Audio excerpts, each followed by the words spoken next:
ආයිබෝන් ඔබ දන්නවා අපි මෙම වැඩසටහනෙන් නිරන්තරයෙන්ම කතා කරන දෙයක් තියෙනවා, සටන් කරන දෙයක් තියෙනවා.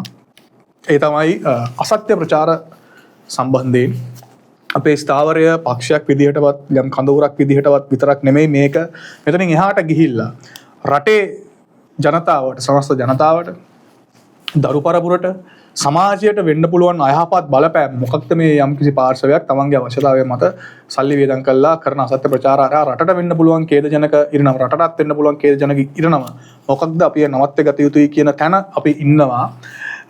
ඒ වගේම මේ කාරණාව අපි නිරන්තරයෙන් කතා කරද්දී අපි ඔබට කරුණු සහගතව ඉදිරිපත් කරනවා කොහොමද මේ රටේ තීරණාත්මක යුගයක් 2005-10 යුද්ධය අවසන් වුණා. 10-15 සංවර්ධනයක් ක්‍රියාත්මක වුණා. මේ මහින්ද රාජපක්ෂ දශකයේ ඇතුලේ මේ රට ලබාගත්තු ජයග්‍රහණ ගැන රටේ ජනතාවට අවිශ්වාසය ඇති කරන්නත්, ඒ සම්බන්ධව දැඩි කලකිරීමක් ඇති කරන්නත් කොහොමද විශේෂයෙන්ම මේ ජනතා විමුක්ති පෙරමුණ ප්‍රමුඛ පිරිස් පාර්ශවයන් මේ අසත්‍ය ප්‍රචාර සමාජයට අරගෙන ගියේ කියන එක සහ එක පැත්තකින් අසත්‍ය ප්‍රචාර අරගෙන ගියා, එක පැත්තකින් දැඩි වෛරයක් හැදුවා, අනිත් පැත්තෙන් දැඩි හාස්‍යයකට ලක් කරා. ඉතින් මෙන්න මේ කාරණාව අපි නිරන්තරයෙන් කතා කරන දෙයක් සහ 21 වෙනිදා අපි දැකපු විශේෂ සිදුවීම් තිබුණා, කතා තිබුණා, ජනතා බව මේ සිදුවීම් ඇතුලේ මම පුද්ගලිකව දැකපු එක සිදුවීමක් ප්‍රධාන වශයෙන්ම සහ ඒකට සමාන්තරව තව සිදුවීම් කිහිපයක් 21 වෙනිදා අපි දැක්කා. මෙන්න මේ දේ කොහොමද මම අර කියන අසත්‍ය ප්‍රචාරය, අර අවලාද, මඩ, හිනහව, විහිළුව, උසුළු විසුළු කිරීම හරහා කොහොමද මෙහි ගැබ් වෙලා තියෙන වටිනාකම නැති කරන්නේ, මෙහි කියවෙන යථාර්ථය නැති කරන්නේ කියන එක. දැන් පැහැදිලිව විපක්ෂ කියන්නේ ජනතා විමුක්ති පෙරමුණ හෝ මාලිමාව නොවන විපක්ෂයේ සෙසු ඕනෑම පක්ෂයක් යම් පෙළපාලියක් හරි, ජනරැලියක් හරි, රැස්වීමක් හරි, මැතිවරණ ව්‍යාපාරයක් හරි කරනකොට ජනතා විමුක්ති පෙරමුණේ අපි අරගෙන මඩබලකාය ඉතාමත් සංවිධානාත්මකව සමාජගත කරනවා. මේ මිනිස්සු එන්නේ අරක්කු බෝතලයට, ගල් කාලට, බත් පැකට් එකට, ටකරමට, තහඩු කෑල්ලට, වැසිකිලි පෝච්චියට කියලා කියනවා.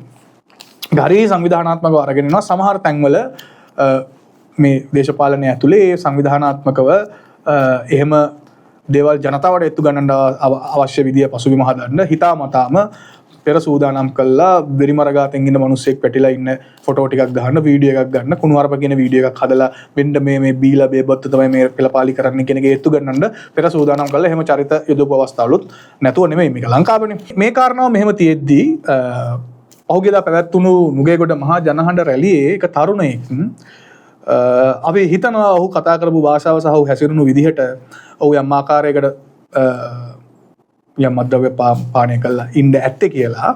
නමුත් ඔහු කියපු කාරණාව, කිව්ව දේ මොකක්ද කියන එක අහනවා වෙනුවට ඉතාමත් සංවිධානාත්මකව කරන්නේ මොකක්ද? මෙන්න මේ බීලා ඉන්න මිනිස්සු කෑ ගහනවා කියලා. බීලා ඉන්න මිනිස්සු කෑ ගහනවා කියලා ඉතාමත් කැත විදිහට බේබද්දෝය පෙළපාලි වලට එන්නේ, පෙළපාලි වලට ඇවිල්ලා, ජනරලි වලට ඇවිල්ලා පොහොට්ටුවේ බේබද්දෝ කෑ ගහනවාය කියලා මඩ ගහන්නේ සංවිධානාත්මකව කවුද? ජනතා විමුක්ති පෙරමුණ. ඒතර ජනතා විමුක්ති පෙරමුණ කියන පක්ෂයේ ඉන්නේ ඔක්කොම බොන්න නැති මිනිස්සුද? ඒක නෑනේ. බීලා ගිහිල්ලා දැන් ඉන්නේ ඇමතිවරු වාහන හප්පගත්ත හැටි අපිට මතකයිනේ. බීලා දාගත්ත ප්‍රශ්න අපි දන්නවනේ. ප්‍රධාන මාධ්‍ය වාර්තා නොවුනත් බීලා ගිහිල්ලා දාගත්ත ලෙඩ සමාජේ තියෙනවනේ, ඉතිහාසයේ තියෙනවනේ. සහ අර අනුර දිසානායක ජනාධිපතිතුමා වෙනුවෙන් සතුට ප්‍රකාශ කරන්න ජපන් ජෙප්පට වයින් බොන්න පුළුවන් නම් මහින්ද රාජපක්ෂ වෙනුවෙන් මහින්ද රාජපක්ෂගේ මේ ආකාරයට පලිගන්නකොට ඒක ගැන දුක් වෙන්න පොඩි අඩියක් ගහලා දුක් වෙන්න අයිතියක් නැති වෙන්න විදියක් නෑ. මහින්ද රාජපක්ෂ විශ්වාස කරන මේ දාර බයියෙක්ට ජපන් ජෙප්පට තමන්ගේ නායකයා ගැන සතුටට බොන්න පුළුවන් නම් බයියෙක්ට තමන්ගේ නායකයා ගැන දුකට බොන්න බැරි කමක් නෑ. එතකොට පැහැදිලිව මේ යම්කිසි පුද්ගලෙක් හෝ තරුණයෝ කීප දෙනෙක් හෝ වයසක මිනිස්සෙක් හෝ ජනරැලියකට ඇවිල්ලා හරි ඡන්ද කැම්පේන් එක ඇතුලේ හරි කොතන හරි බීලා කෑ ගැහුවද, බීලා මොකක් හරි කිව්වද, බීලා තමන්ගේ නායකයා වෙනුවෙන් ඇඬුවද, නායකයා වෙනුවෙන් පපුවට ගහගත්තද මේක විහිළුවක් නෙමෙයි. එහෙනම් ජෙප්පෝ පිළිගන්න ඕනේ. මම මේ තේරෙන භාෂෙන් මම කියන්නේ එහෙනම් ජෙප්පෝ පිළිගන්න ඕනේ ජපන් ජෙප්පා තමයි හොඳම විහිළුව කියලා. ජපන් ජෙප්පා තමයි හොඳම විහිළුව. තොර ජපන් ජෙප්ප වයින් බොනකොට ජපන් ජෙප්ප ජාතික වීරයෙක් වෙන්නත් නුගේගොඩ රැලියට පොහොට්ටුවේ කොඩියක් හරි එක්සත් ජාතික පක්ෂයේ තොප්පියක් හරි නිදහස් පක්ෂයේ ටී-ෂර්ට් එකක් හරි අඳගෙන ඉන්න මිනිස්සෙක් බීලාවොත් ඔහු දේශද්‍රෝහියෙක් වෙන්න දෙයක් නැහැ නේ. මේ ඉර තේරුම් ගන්න මේක පළවෙනි කාරණාව. දෙවෙනි කාරණාව ඉතාමත් සමීපව අපි S2 දැක්කා සහ පසුව විවිධ වීඩියෝ පටවලින් මම සමීපව නිරීක්ෂණය කළා. මේ ආකාරයට මේ කතා කරපු සියලු දෙනාත්ම යම් ආකාරයකට පොදු වේදනාවක් පිට කරනවා. ඒ සියලු දෙනාම පොදු වේදනාව පිට කරේ එක පාර්ශවයක් මහින්ද රාජපක්ෂ හිටපු ජනාධිපතිතුමා රටට කරපු සේවය ඔහු බොහෝදුරට පොදුජන පෙරමුණේ පුද්ගලයෝ වෙන්න ඕනේ. ඔවුන් යම් ආකාරයකට වෙනස් හැසිරීම් පෙන්눔 කරමින් මහින්ද ජනාධිපතිතුමා වෙනුවෙන් කතා කරනවා. මහින්ද ජනාධිපතිතුමා වෙනුවෙන් හඬ නගනවා. තව ආකාරයක අපි දැක්කා රනිල් වික්‍රමසිංහ ජනාධිපතිතුමා වෙනුවෙන් ඒ ආකාරයටම මිනිස්සු කෑකෝ ගැහුවා ඇඬුවා කළා. මම ඔබට කියන්න උත්සාහ කරන්නේ මේ දේවල් සාමාන්‍ය සිදුවීම්. මේ දේවල් සාමාන්‍ය සිදුවීම්. කවුරු හරි කෙනෙක් බීමතින් ඇවිල්ලා දේශපාලන රැස්වීමක කාන්තාවක් දූෂණය කරොත් ඒක ප්‍රශ්නයක්. යම් කිසි කෙනෙක් බීමතින් ඇවිල්ලා ඔතන ඉන්න කෙනෙක්ගේ යම් බරතරම් බඩුවක් හරි වාහනයක් හරි හොරකම් කරන එක ප්‍රශ්නයක්. යම් කිසි කෙනෙක් බීමතින් ඇවිල්ලා අසභ්‍ය විදියට හැසිරෙනවා නම් ඒක ප්‍රශ්නයක්. නමුත් මේ දහස් ගාණක් වෙන මහජන රැලියක යම් කිසි මිනිස්සෙක් යම් ආකාරයකට මත්පැන් පානය කරලා තමන්ගේ නායකයා ගැන කියලා තමන්ගේ නායකයා රටට කරපු දේවල් ගැන කියලා තමන්ගේ නායකයාට වෙච්ච අසාධාරණයක් ගැන කියලා කතා කරනකොට කෑ ගහනකොට ඒක විහිළුවක් නෙමෙයි. ඒක විහිළුවක් නෙමෙයි. ඒක ඔහුට කරන්න අයිතියක් තියෙනවා.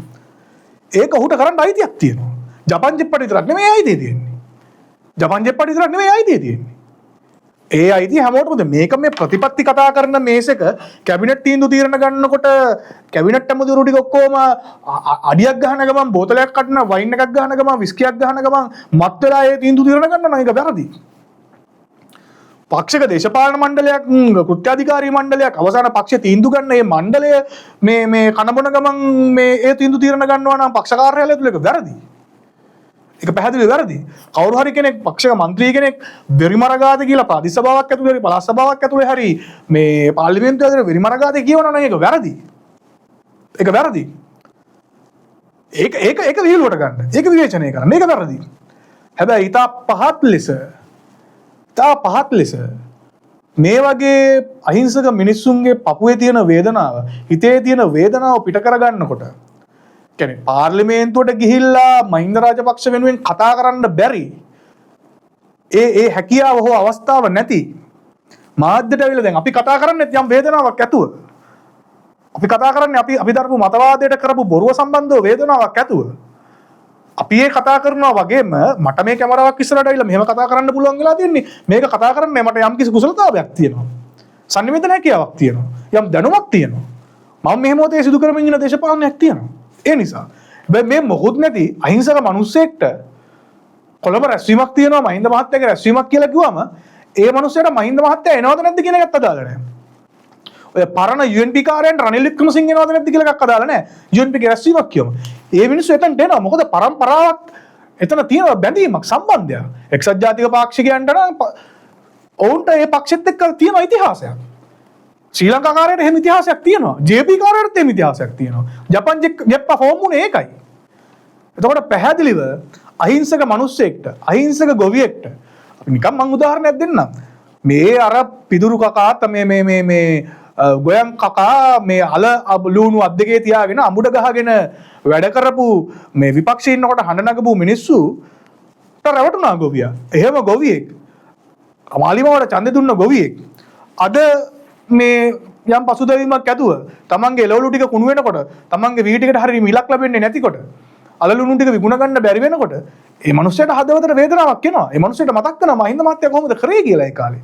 ආර්ථික අර්බුදයේ දිනකොට රනිල් වික්‍රමසිංහ කොහොමද මේක මැනේජ් කරේ කියලා. ඒ මනුස්සයාට තේරෙන්නේ ඒ මනුස්සයා තේරුම් ගන්නවා. ඒතකොට ඒ මනුස්සයාට යම් පසුතැවීමක් ඇති වෙන්න පුළුවන්.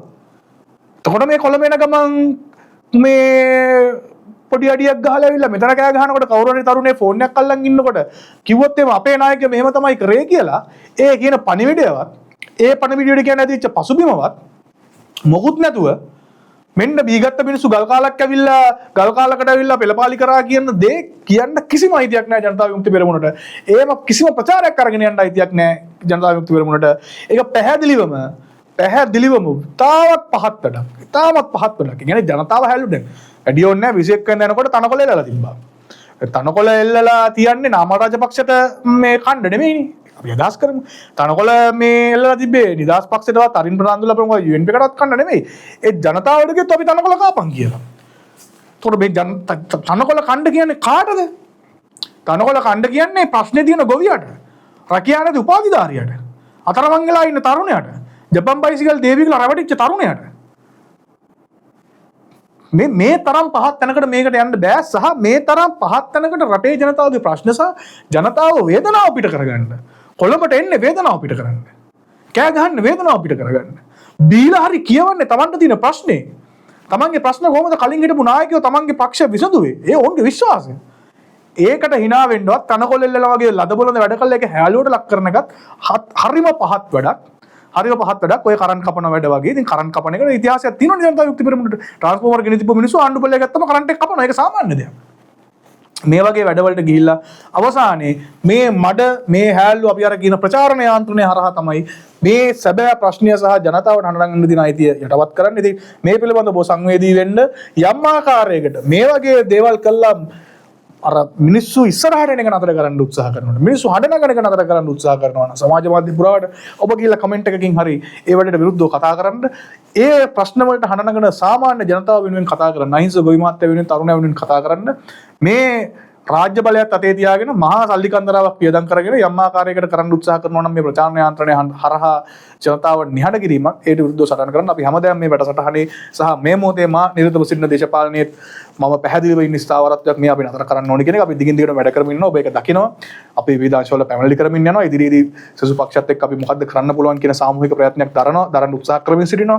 මේ වැඩසටහන දිගටම ක්‍රියාත්මක වෙනවා. ඉතින් ඔබ අපිත් එක්ක එකතු වෙන්න මෙන්න මේ තේරුම් ගන්න. මත්පැන් පානය කළා යම් තරුණයෙක් තමන්ගේ නායකයෙක් ගැන කතා කරන එක විහිළුවට අරගෙන තියෙනවා නම් ගිහිල්ලා කියන්න. එයාට ජපන් ජෙප්පට අයිතියක් තියෙනවා නම් මෙයාටත් අයිතියක් තියෙනවා. මම මේ කියන අදහස ඔබට තේරෙනවා. ඔබගේ වචන වලින් ගිහලා මේ වෙනුවෙන් සටන් කරන්න. පැහැදිලිව මම කියන්නේ හැමෝටම බීලා එන්න කියන එක නෙවෙයි පෙළපාලි වලට. ඒක ලඝු කරලා ගන්න එපා මේ කියන කතාව. ඇඟිල්ල දික් කළා හඳ පෙන්නුවම හඳ දිහා බලන්න. ඇඟිල්ල දිහා බලන්න එපා. මම හිතනවා ඔබට මොකක්ද මේ අදහස දැක්වීමේදී මම උත්සාහ කරන්නේ ඒත්තු ගන්නන්න කියන එක ඔබට තේරෙනවා කියලා ඔබගේ අදහස පාලනයෙන් කමෙන්ට් කරන්න. චැනල් මිස්ට්‍රි නාලිකාවත් එක්ක ඔබගේ මිතුරන් එකතු කරගන්න, නාලිකාව කුමාරු කරගන්න, ෂෙයා කරන්න, සබ්ස්ක්‍රයිබ් කරන්න සහ අපි ඉදිරියේදී කතා කළ යුතු මාතෘකා සම්බන්ධයෙන් ඔබ දිගින් දිගටම අපෙන් ප්‍රතිචාර දක්වමින් තිබෙනවා. ඒ සම්බන්ධව අපි කටයුතු කරනවා සහ තව අපි මොනවද කතා කරන්න ඕනේ, මොනවද අපේ වැඩසටහනින් ඔබ බලාපොරොත්තු වෙන්නේ කියන එකත් පාලින් කමෙන්ට් කරගෙන යන්න. බොහොම ස්තුතියි. ආයුබෝවන්.